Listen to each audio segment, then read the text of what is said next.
Shalom, shalom, shalom, bien-aimés du Seigneur. Nous rendons toute la gloire à notre Dieu qui est Père, Fils et Esprit. Alléluia. Pour la grâce qu'il nous accorde d'être en vie, d'être en bonne santé, de nous retrouver encore une fois de plus pour lui rendre ce culte d'adoration, car c'est lui seul qui est digne d'être adoré, lui seul est digne d'être magnifié, lui seul est digne d'être loué. Alléluia. Donc, nous rendons gloire et grâce pour le Seigneur, donc, qui nous donne cette occasion-là de nous retrouver encore pour le louer, pour le bénir, mais aussi pour écouter donc sa parole. Alléluia. Pour nous laisser donc être instruits donc par lui-même, par le Seigneur Saint-Esprit. Amen. Je prie dans le nom de Jésus que nos cœurs donc soient ouverts, que nous puissions donc avoir totalement donc le cœur ouvert, rempli de foi, afin de comprendre la parole de Dieu, afin d'accepter la parole de Dieu et afin de mettre en pratique la parole de Dieu au nom de Jésus. Amen. Alors, mon frère, ma sœur, nous sommes donc toujours avec le thème de la moisson et le Saint-Esprit nous conduit pas à pas dans ce thème ô combien important dans la foi donc d'un enfant de Dieu. Alléluia. Et le dimanche passé, le Saint-Esprit nous a fait la grâce de nous enseigner donc sur le modèle donc de Philippe, sur le cas de Philippe, qui est un moissonneur donc qui nous donne un bon exemple de moissonneur. Et à la lumière des Saintes Écritures, nous avons pu voir que la vie donc de l'évangéliste Philippe donc nous donnait un certain nombre de leçons que toi et moi nous devons donc mettre en pratique afin également d'être de bonnes moissonneuses et de bons moissonneurs des âmes pour le Seigneur Jésus-Christ. Amen. Et aujourd'hui, tu peux le noter, le Saint-Esprit nous conduit encore à voir un autre cas. Tu peux le noter, le thème est intitulé À l'école de Paul, le moissonneur sage. À l'école de Paul, le moissonneur sage. Et nous lisons donc, nous allons nous appuyer donc sur la référence, tu peux le noter, Actes chapitre 18, verset 7 à 8. Actes chapitre 18, verset 7 à 8, qu'est-ce qu'il dit? Il dit, Paul partit de là et se rendit dans la maison d'un homme craignant Dieu du nom de Titus Justus, maison qui était contiguë à la synagogue. Pourtant, Crispus, le chef de la synagogue, crut au Seigneur avec toute sa famille et beaucoup de Corinthiens qui écoutaient Paul crurent et furent baptisés. Alléluia. Tu vois, mon frère, ma soeur, dans ce passage-là, la Bible donc nous révèle, nous dit que, alléluia, Paul donc est un excellent moissonneur et dont la vie donc peut nous donner, peut nous enseigner plusieurs leçons, alléluia, afin que nous puissions également être d'excellents moissonneurs et moissonneuses pour le Seigneur Jésus. Et donc ici, tu vois, mon frère, dans ce passage-là, alléluia, nous entendons clairement l'Écriture souligner le fait que Paul va prêcher l'Évangile, alléluia, il va annoncer la bonne nouvelle de Jésus. Et donc, beaucoup de Corinthiens, d'abord le chef de la synagogue qui était juif, va lui-même venir à Christ, alléluia, et ensuite donc à sa suite là, de nombreux Corinthiens, il ne donne pas le nombre exact, mais on dit beaucoup de Corinthiens qui écoutaient Paul, alléluia, crurent au Seigneur Jésus et furent baptisés au nom du Seigneur Jésus. Waouh, quel bel exemple. Amen. Donc nous allons voir principalement deux idées donc dans ce à travers, à la lumière donc des Saintes Écritures. La première idée, c'est que nous allons voir justement, nous allons juste regarder dans la parole de Dieu des informations qui concernent justement Paul pour savoir qui est cet homme-là, alléluia, comment il a marché avec le Seigneur. Et dans la deuxième idée, les Écritures, donc les Saintes Écritures nous montrent que nous pouvons tirer un ensemble d'enseignements, alléluia, de la vie de moissonneur de Paul afin d'être efficace également dans la moisson à laquelle le Seigneur nous appelle. Alléluia. Donc, je voudrais prier et demander que le Saint-Esprit nous aide donc à comprendre la parole et donc à la garder et à la mettre en pratique au nom de Jésus. Amen. Alors, qui est Paul? Donc, alors lorsque tu prends Actes chapitre 22, donc tout le long du chapitre, je t'invite à le lire. Nous n'allons pas lire les différents versets, mais je te donne cette référence-là pour que tu puisses vérifier. Actes chapitre 22, Donc, Paul parle de lui-même, donc il se présente, il donne des informations à ce sujet, et à partir de là, donc, on peut identifier l'identité, on peut avoir des éléments concernant l'identité de Paul et également ça, avoir des informations précieuses concernant donc sa marche avec le Seigneur Jésus-Christ. Et donc, première information que nous avons de Paul, alors Paul lui-même se présente comme un juif, alléluia, donc tu peux le noter, il est juif, né en Tarse, en Cilicie, alléluia, donc, alors c'est pourquoi on l'appelle, au départ, mon ami, peut-être l'information, je voudrais que tu comprennes, on parle de Saul de Tarse, alléluia, qui est devenu plus tard Paul, alléluia. Donc, au départ, il ne s'appelait pas Paul, il s'appelait Saul, venant de Tarse. Et après, donc, après sa conversion au Seigneur Jésus-Christ, il prendra le nom de Paul. Mais tu peux le noter, c'est un juif, il est juif d'origine, alléluia, et il est né en Tarse, c'est pourquoi on l'appelait Saul de Tarse, en Cilicie. Donc ça, c'est la première information que les Écritures nous donnent. La deuxième information, Paul précise également dans ce chapitre qu'il est pharisien, alléluia, et tu peux le noter tu peux le voir dans Actes chapitre 23, verset 6, Actes chapitre 26, verset 5. Et donc, il dit qu'il est pharisien, donc il est pharisien. Et, et donc, lui-même, ses parents étaient pharisiens, donc son père était pharisien. Alléluia. Donc, il y avait donc, et ces pharisiens-là, donc, étaient des personnes à quand même ayant un certain niveau, donc, en matière, donc, de spiritualité, dans la conduite, donc, des affaires religieuses juives. Alléluia. Donc, Paul était pharisien.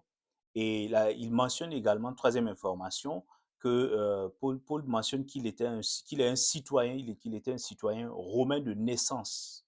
Alléluia. Et puis tu peux le voir dans Actes chapitre 22, là, versets 25 à 28. Donc, et donc, c'est un citoyen également. Non seulement il est juif, il est pharisien, mais il est aussi citoyen romain de naissance. On pouvait acquérir la nationalité de deux manières, soit par naissance, soit alléluia, soit par nationalisation, et donc par naturalisation, mon frère, ma soeur. Et donc c'est une information capitale parce que cette identité-là va aider Paul, donc, lorsqu'il va se retrouver donc, plus tard devant des autorités donc, pour comparaître, il va mentionner cette identité.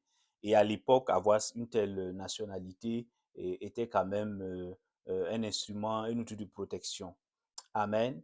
Et la quatrième information, Paul indique qu'il a été éduqué à Jérusalem au pied du docteur Gamaliel. Gamaliel, alléluia, qui était un rabbin, qui était un docteur de la loi juive. Et tu peux le noter toujours dans Actes chapitre 22 là. Et Paul explique donc que il a été donc instruit par ce docteur-là.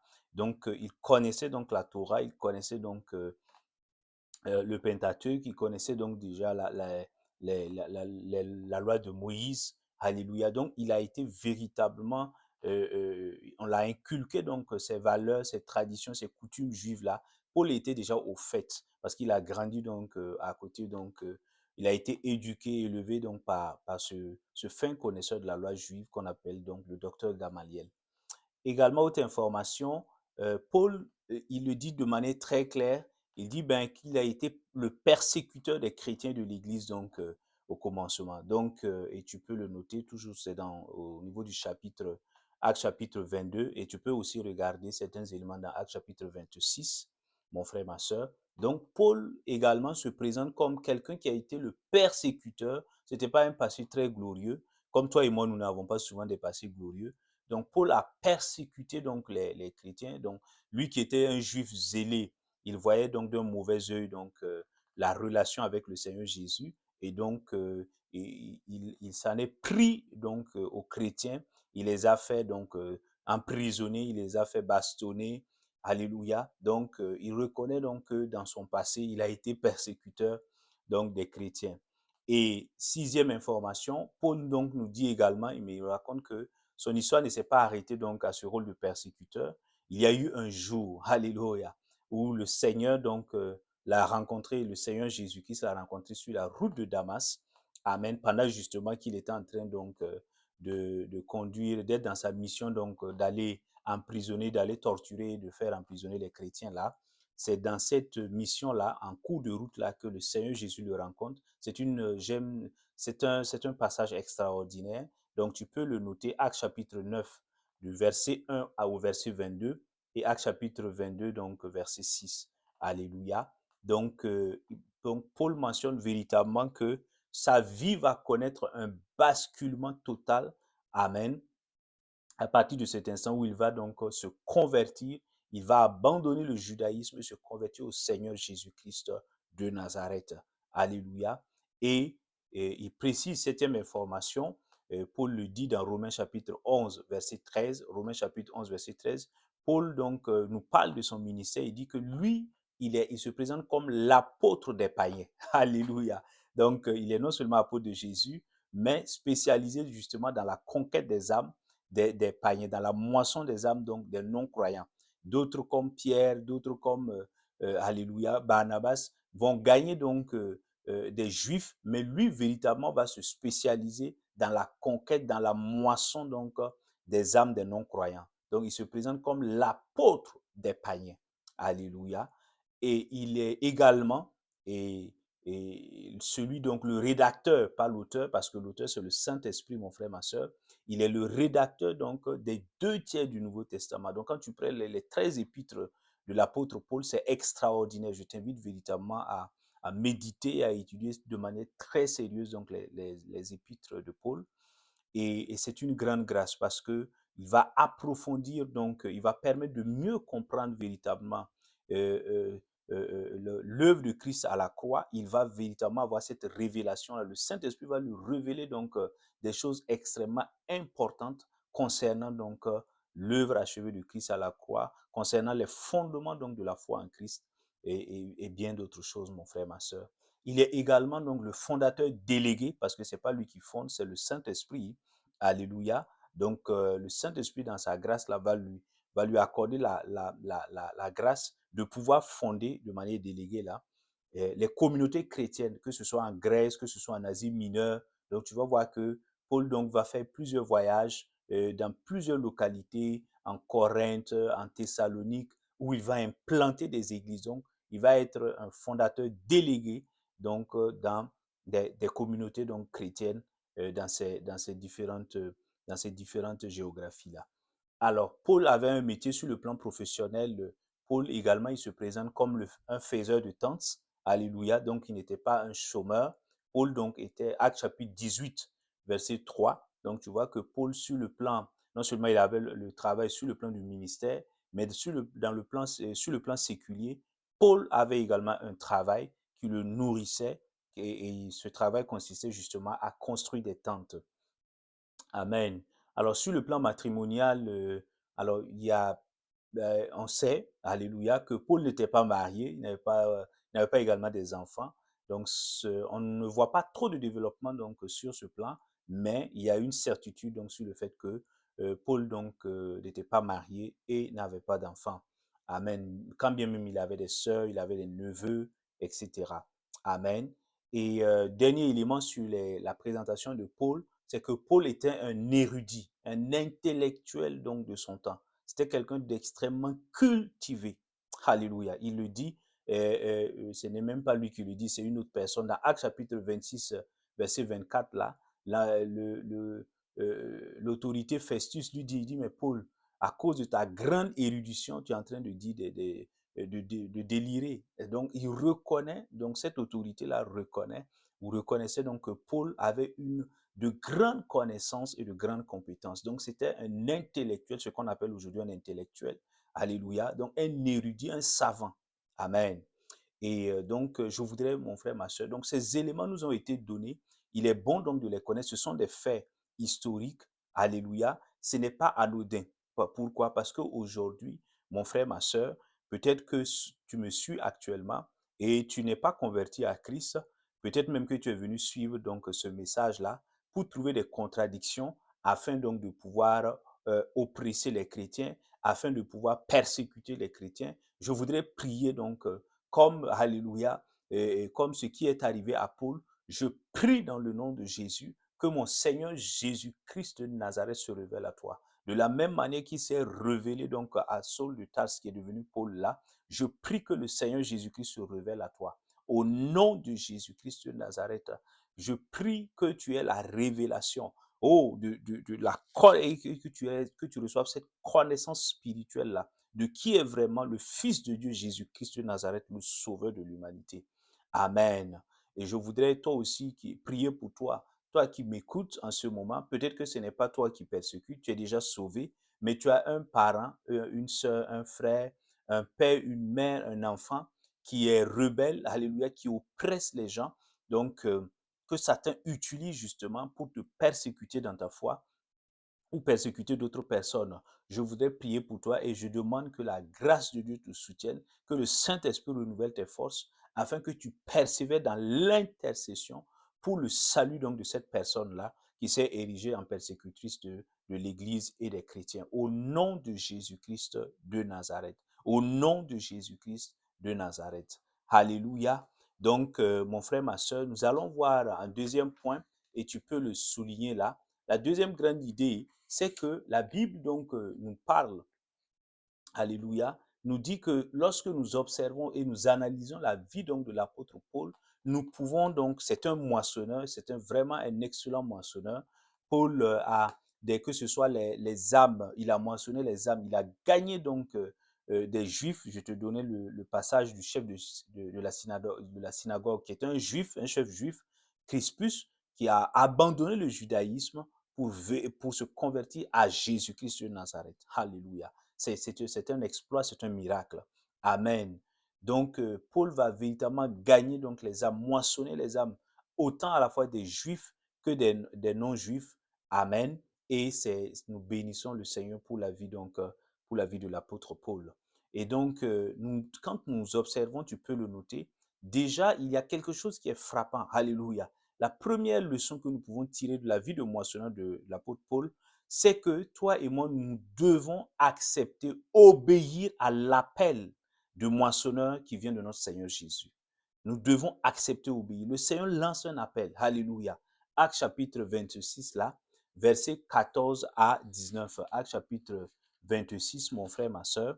Donc, 14 à 19. Acte chapitre 26, 14 à 19. Il dit, nous sommes tous tombés par terre et j'ai entendu une voix qui me disait en langue hébraïque, Saul, Saul, pourquoi me persécutes-tu? Il est dur pour toi de régember contre des aiguillons. Je répondis, qui es-tu, Seigneur? Et le Seigneur dit, moi, je suis Jésus que tu persécutes. Mais lève-toi et tiens-toi sur tes pieds, car voici pourquoi je te suis apparu. Je te destine à être serviteur et témoin des choses que tu as vues de moi et de celles pour lesquelles je t'apparaîtrai.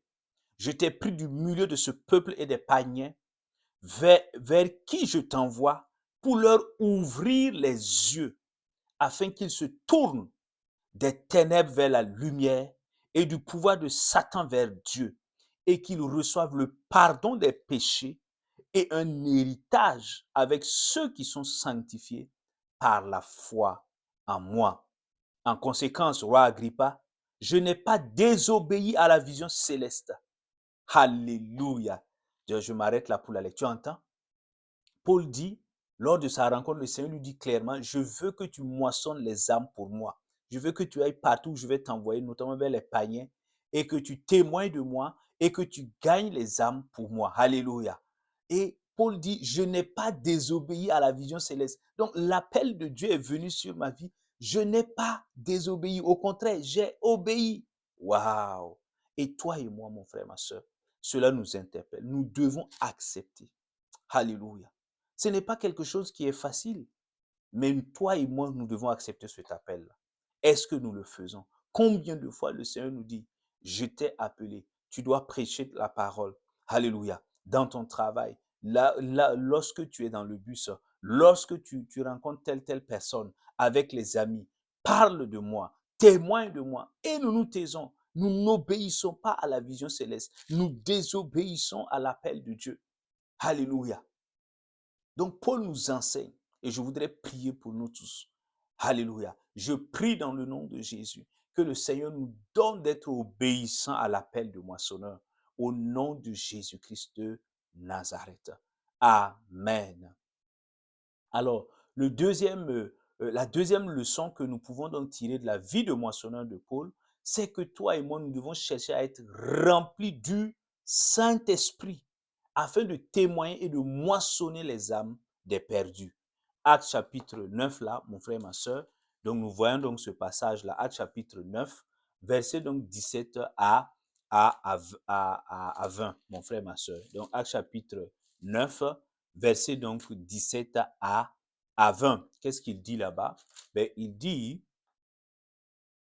Ananias partit et lorsqu'il fut arrivé dans la maison, il imposa les mains à Saul et dit, Saul, mon frère, le Seigneur Jésus qui t'est apparu sur le chemin par lequel tu venais, m'a envoyé pour que tu recouvres la vue et que tu sois rempli d'Esprit Saint.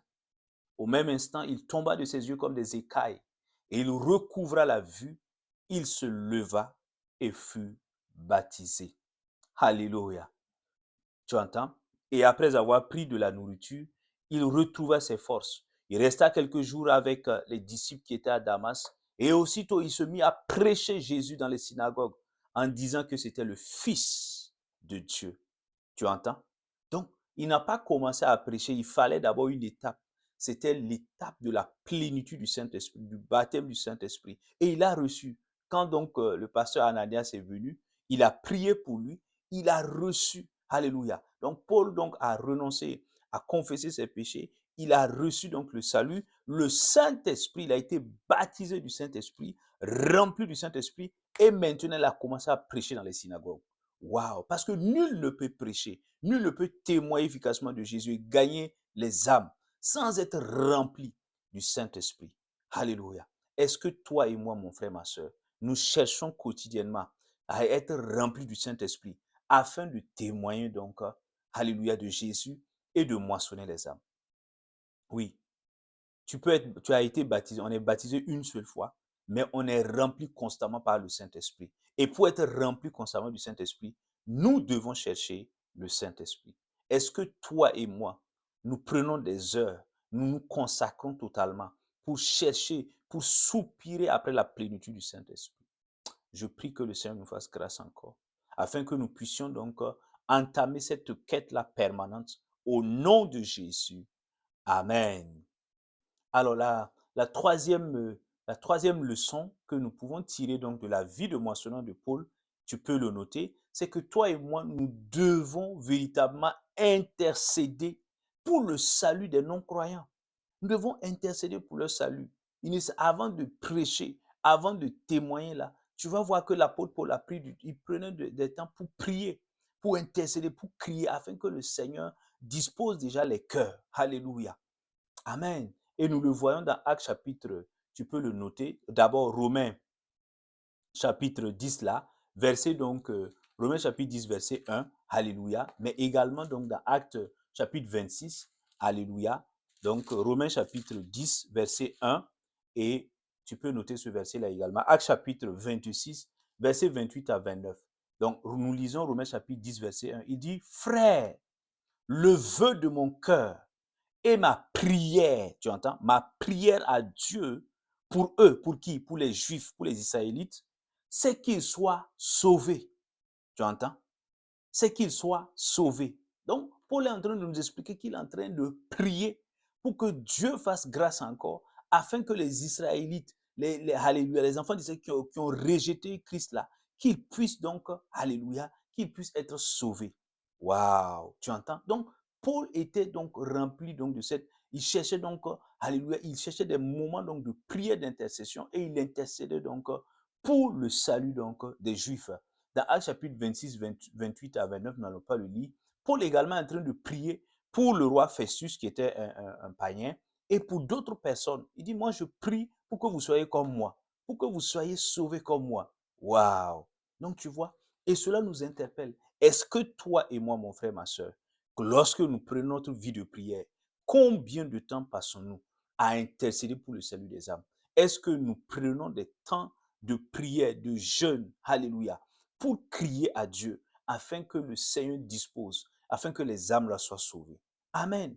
Donc le Seigneur passe par, alléluia, par nos prières d'intercession là, alléluia, lorsque nous crions à lui, il dispose et les cœurs là, qui étaient comme des cœurs de pierre se transforment en cœurs de chair et la révélation vient. Et ceux qui étaient donc liés par des systèmes religieux, qui étaient liés par des philosophies vaines de ce monde-là, leur cœur, ils reçoivent leur aveuglement spirituel prend fin, ils reçoivent la lumière, alléluia, comme Saul l'a reçu sur la route de Damas, et maintenant leurs yeux s'ouvrent et ils voient que Christ est le Fils du Dieu vivant, le Sauveur de l'humanité, et ils viennent à lui. Mais si nous ne prions pas, si nous n'intercédons pas, il nous sera difficile. Et l'apôtre Paul avait compris. C'est pourquoi il s'est érigé en fervent intercesseur pour donc le salut à la fois des Juifs et des non-Juifs.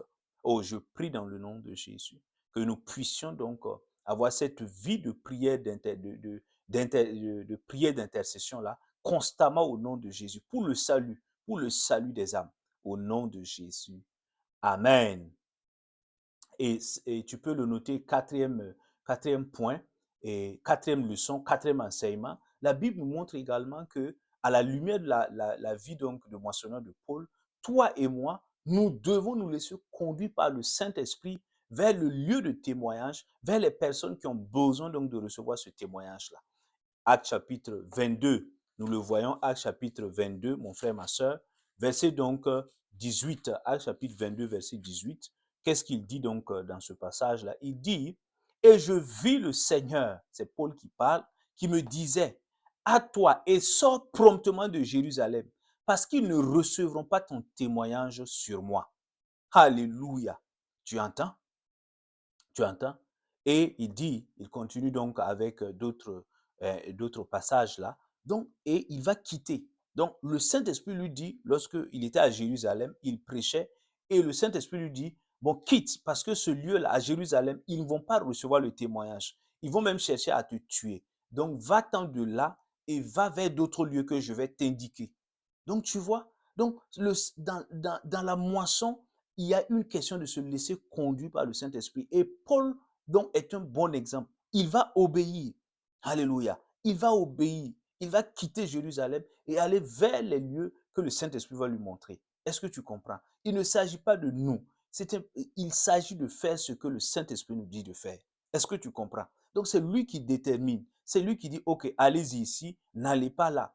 Alléluia. C'est pas nous qui décidons des lieux. C'est pas nous qui décidons, non. C'est lui le maître de la moisson. Alléluia. Et nous travaillons pour lui. Nous le servons avec joie. Alléluia. Donc, est-ce que toi et moi, mon frère, ma soeur, souvent, nous ne voulons pas forcer le Saint-Esprit, nous ne voulons pas, alléluia, faire notre propre volonté dans la conquête et dans la moisson des âmes. Oui, souvent nous sommes empêtrés dans des comparaisons inutiles. Mon frère, ma soeur, regarde.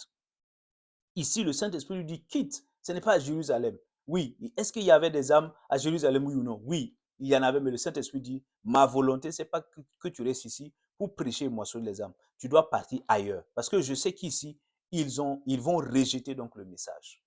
Oui. Si le Seigneur te dit, si le Seigneur te dit ça, est-ce que tu peux rester encore? Non. Alléluia. Parce que c'est lui qui convainc les cœurs. Donc, s'il dit déjà que là, à Jérusalem, ils ne vont pas recevoir le témoignage de Jésus, il vaut mieux obéir. Donc, tu vois, je prie dans le nom de Jésus. Il y a une question, je prie dans le nom de Jésus, que le Seigneur nous fasse grâce, afin que nous puissions nous laisser conduire par son esprit. Alléluia. Pour aller vers là où il veut que nous allions, et afin que nous puissions mentionner les âmes pour lui. Au nom de Jésus. Amen. Alors, cinquième point, mon frère, ma soeur, tu peux noter. Paul également, quand on regarde sa vie, il y a quelque chose qui nous frappe et nous pouvons en tirer donc une leçon. C'est que Paul était rempli du fruit du Saint-Esprit et il manifestait donc le fruit du Saint-Esprit afin donc de moissonner les âmes. Nous le voyons donc dans Actes chapitre 26, verset 20. Actes chapitre 26, verset 20. Il dit, puis de Jérusalem dans tout le pays de Judée, puis aux païens, j'ai annoncé la repentance et la conversion à Dieu avec la pratique d'œuvres dignes de la repentance. Waouh, tu entends? Avec la pratique d'œuvres dignes de la repentance. Cet aspect doit être souligné. Pourquoi? Parce que les œuvres dignes de la repentance ne sont rien d'autre que la manifestation du fruit de l'esprit. Oui, les bonnes œuvres là. Paul est en train de dire, une fois donc, alléluia, j'étais en train de prêcher, oui c'est vrai, mais j'ai pratiqué. Alléluia. J'ai pratiqué. Je ne me suis pas contenté de prêcher. J'ai d'abord pratiqué le message. C'est que, alléluia. Et le message, c'est le message d'amour. Alléluia. Donc, c'est un message de paix. Le message de l'évangile, c'est le message de paix. C'est le message d'amour. Alléluia. C'est le message de bonté. Donc, il dit, moi, j'ai pratiqué les œuvres dignes de la repentance. Alléluia. Donc, ici, et ces œuvres bonnes-là, qu'est-ce que c'est? Ces œuvres bonnes ne sont que le reflet du fruit de l'esprit. Le fruit de l'esprit, Galates 5, verset 22, tu le connais. C'est l'amour, la paix, la joie, la douceur, la bonté, la patience, la maîtrise de soi, la foi, la fidélité, etc. Donc, tu connais bien. Et Paul dit, moi j'ai pratiqué ces bonnes, j'ai pratiqué ça, alléluia, j'ai traduit ça en œuvre, alléluia. Ces sentiments-là ne sont pas restés dans mon cœur, je les ai traduits sur le terrain en les manifestant aux païens, aux non-croyants, alléluia, juifs comme non-juifs, tu entends?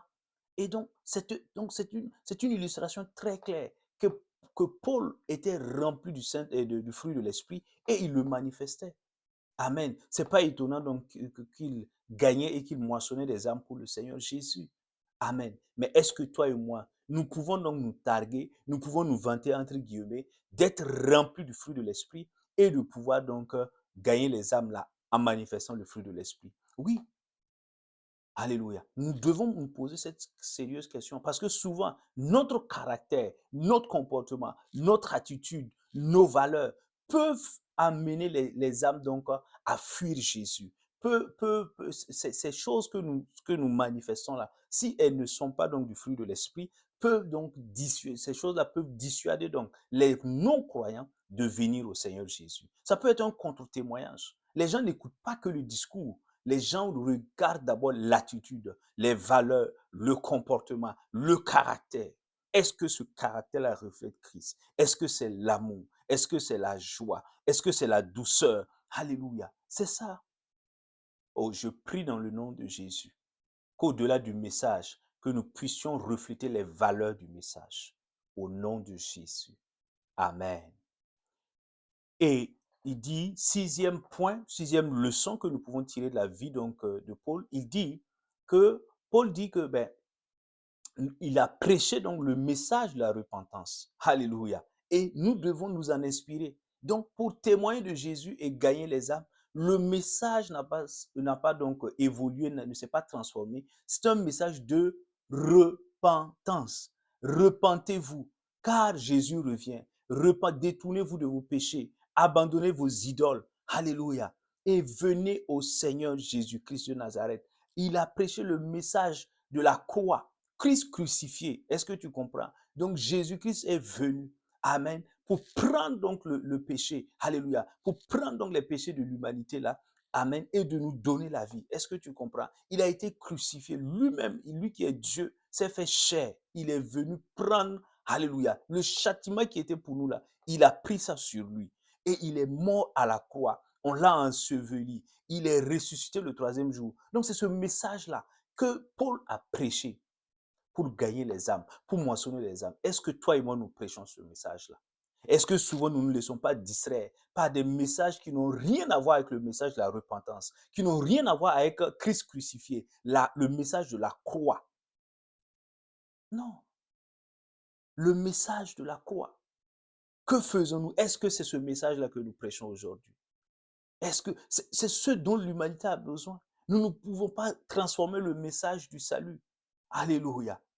Jean 14, verset 6, c'est Jésus-Christ est le chemin, la vérité et la vie. Nul ne peut venir au Père que par lui.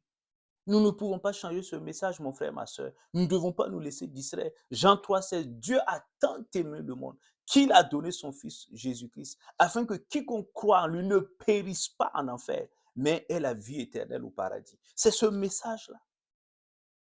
Oh, je prie dans le nom de Jésus que nous puissions conserver ce message-là et le prêcher de manière authentique, sans nous laisser divertir par des choses venant de Satan au nom de Jésus.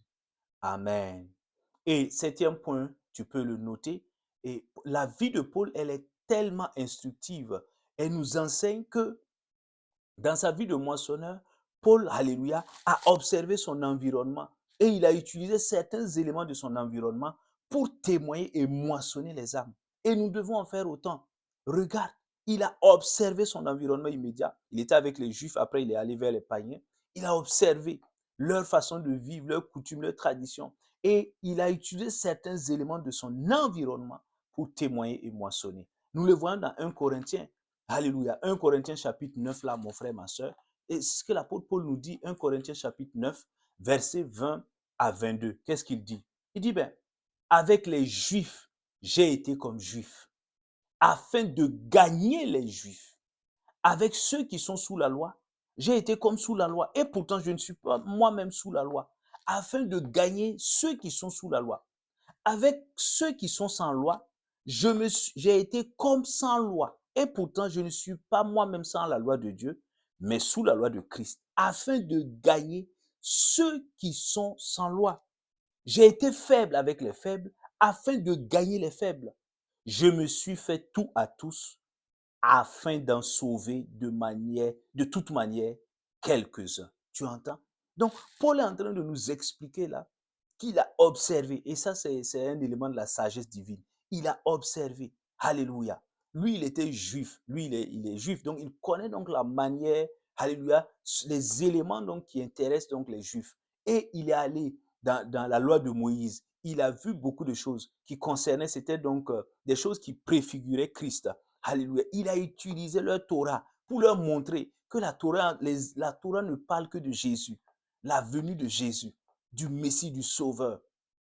Alléluia. C'est pourquoi il dit, je me suis fait juif pour gagner les juifs. C'est-à-dire, j'ai utilisé des éléments qui étaient donc précieux à leurs yeux, qui étaient importants à leurs yeux, pour leur annoncer l'évangile et moissonner leurs âmes. C'est la signification de je me suis fait juif pour gagner les juifs. Quand il dit j'ai été faible avec les faibles, afin de gagner les faibles. Non, il n'est pas allé dans les faiblesses de la chair, de la convoitise des yeux, de la convoitise du monde. Non, Paul est en train de dire, j'ai fait preuve de patience, j'ai fait preuve donc d'humilité, j'ai fait preuve de simplicité, afin donc, alléluia, de comprendre ce qu'ils sont en train de vivre là et de les expliquer qu'il y a le Sauveur, Jésus-Christ de Nazareth, qui peut les aider donc à sortir de leur faiblesse et à être dans la liberté totale au nom de Jésus. Est-ce que tu vois? Donc, c'est en cela qu'il dit, j'ai été faible avec les faibles. Est-ce que tu comprends? Donc, il s'agit donc pour toi et pour moi d'observer cela également dans notre environnement immédiat, de regarder au niveau du travail, au niveau donc des universités, notre lieu de vie, lorsque nous sommes dans l'environnement avec l'entourage, d'observer donc des éléments et de pouvoir par la sagesse de Dieu utiliser ces éléments-là pour annoncer la bonne nouvelle de Jésus et de gagner les âmes pour le Seigneur. Je prie qu'il en soit ainsi dans ta vie et dans ma vie au nom de Jésus. Amen. Et le huitième point, mon frère, ma soeur, le huitième enseignement, la Bible montre qu'à travers la vie de Paul, nous devons, alléluia, traiter avec sagesse ceux et celles qui rejettent l'évangile, alléluia, oui, de Jésus-Christ. Nous devons savoir traiter avec sagesse. Acte chapitre 18, là, versets 5 à 6, nous le lisons, il dit, mais quand Silas et Timothée furent descendus de la Macédoine, Paul se consacra entièrement à la parole. Il attestait aux Juifs que Jésus était le Christ. Mais comme les Juifs s'opposaient à lui avec des blasphèmes, il secoua ses vêtements et leur dit, que votre sang retombe sur votre tête. J'en suis pur et dès maintenant, j'irai vers les païens. Tu entends? Donc, Paul n'a forcé personne à recevoir Christ. Toi et moi, nous ne pouvons forcer personne à recevoir Christ. Notre prière, c'est qu'ils reçoivent Christ. Alléluia. Mais toi et moi, nous devons faire preuve de sagesse. Lorsque les gens rejettent délibérément, nous devons secouer, comme le Seigneur nous l'a appris, nos vêtements et partir vers le lieu où il nous conduit, parce qu'il y a des âmes certainement qui attendent donc ce message du salut-là et qui vont donc donner leur vie au Seigneur Jésus. Est-ce que tu comprends?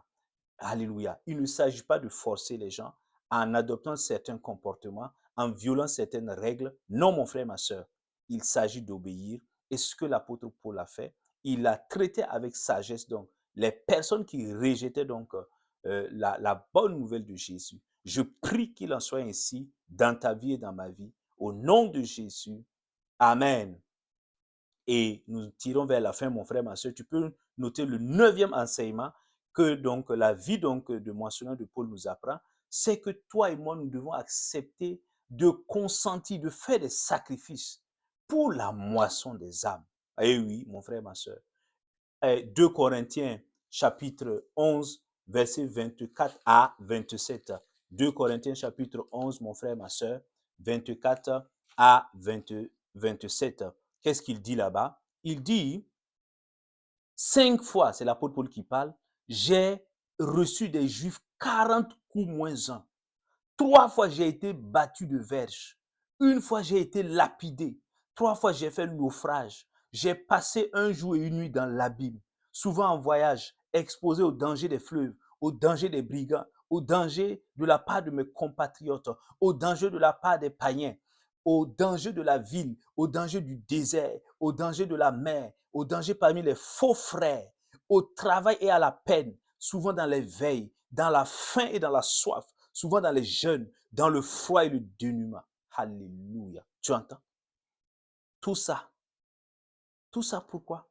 Pour pour moissonner les âmes, pour le salut des âmes. Regarde, un homme qui était érudit, un homme qui avait tout, qui avait cette richesse matérielle, il a renoncé à tous ces privilèges-là, à tous ces droits-là qu'il avait quand il était juif. Et il a commencé, alléluia, à faire d'énormes sacrifices pour le Seigneur Jésus, pour la moisson des âmes. Est-ce que toi et moi, nous acceptons souffrir, faire des sacrifices pour que les âmes soient moissonnées? Si ce n'est pas le cas, je prie dans le nom de Jésus que le Seigneur nous fasse grâce, que nous puissions renoncer à nous-mêmes. Alléluia. Il a dit, personne ne peut le suivre s'il ne renonce à lui-même. Que nous puissions renoncer à nos conforts mondains et que nous puissions nous engager, faire des sacrifices afin que le maximum, alléluia, d'âmes puisse être gagné au Seigneur Jésus. Je prie qu'il en soit ainsi dans ta vie et dans ma vie. Au nom puissant de Christ Jésus. Amen. Et pour terminer, mon frère, ma soeur, Paul, donc la vie de Paul, quand nous l'observons, et celle-ci nous apprend que toi et moi, nous devons être remplis de courage pour témoigner et moissonner les âmes pour le Seigneur. Oui, il y a une partie courage. Alléluia. Amen. Et nous le voyons dans Actes chapitre 23, mon frère, ma soeur, Actes chapitre 23 là. Paul le dit très bien, Actes chapitre 23, verset 11. Ça, c'est le Seigneur qui lui parle. Alléluia. La nuit suivante, le Seigneur s'approcha de Paul et dit, prends courage. Tu entends ça, c'est le Seigneur qui parle à Paul. Prends courage, car de même que tu as rendu témoignage de moi à Jérusalem, il faut aussi que tu rendes témoignage à Rome. Ça, c'est le Seigneur qui vient lui dire, tu dois prendre courage, tu dois manifester ce courage-là. Alléluia. Parce qu'il y a des obstacles, il y a des adversaires, il y a beaucoup de péripéties. Alléluia. Tu ne dois pas manquer de courage. Tu ne dois pas être peureux. Regarde autour de toi. Regardons autour de nous, mon frère, ma soeur. Aujourd'hui, si tu veux être l'ennemi donc des gens, du public, c'est de commencer à témoigner de Jésus. Tu vas perdre des amis. Les gens vont t'attaquer au travail. Les gens, donc, alléluia, Satan va utiliser des personnes pour t'attaquer, alléluia, pour vouloir te persécuter. On peut faire des choses. Le monde, donc, regarde. L'impureté, ça ne lui dit rien. Mais lorsqu'on parle de la sainteté en Christ, ça devient un scandale. Ça devient donc quelque chose qu'il faut abattre. Non. Et est-ce qu'il faut avoir peur de ça? Non, mon frère, ma soeur. Alléluia. On tue même des gens parce qu'ils parlent, ils témoignent de leur foi en Christ. On tire sur eux. Alléluia. Regarde, mon frère, ma soeur. Est-ce que toi et moi, nous devons être peureux? Est-ce que nous devons craindre pour nos vies? Non, nous devons faire. Paul dit, Christ est ma vie et la mort m'est un gain. Regarde ce qu'il dit. Nous devons atteindre cette foi, ce niveau de courage-là. Et le Seigneur le dit clairement, il dit, prends courage. Donc le Seigneur même il sait très bien que devant ce qui attend Paul, sans ce courage-là, il va faiblir et abandonner. Et il lui dit, il avertit déjà, il exhorte, prends courage en t'appuyant sur moi, je suis avec toi. Sois conscient que je suis avec toi. Regarde. Oh, je prie dans le nom de Jésus. Je reprime tout esprit de peur qui t'empêchait de témoigner au nom de Jésus. Et je proclame que par la grâce du Seigneur, nous sommes remplis donc de l'esprit de courage et nous témoignons et nous moissonnons les âmes pour notre Seigneur Jésus. Alléluia. Amen. Et donc, mon frère, ma soeur, je prie que le Seigneur nous aide à la lumière de ce que nous avons entendu là, que nous puissions mettre en pratique ce que nous avons entendu au nom de Jésus, afin de moissonner les âmes pour le Seigneur. Donc, je prie et je bénis donc ta semaine. Je bénis cette nouvelle semaine. Je déclare que tu marches dans la victoire et donc tu témoignes donc du Seigneur Jésus et la grâce de Dieu continue de reposer sur ta vie au nom de Jésus. Amen. Shalom, shalom, shalom.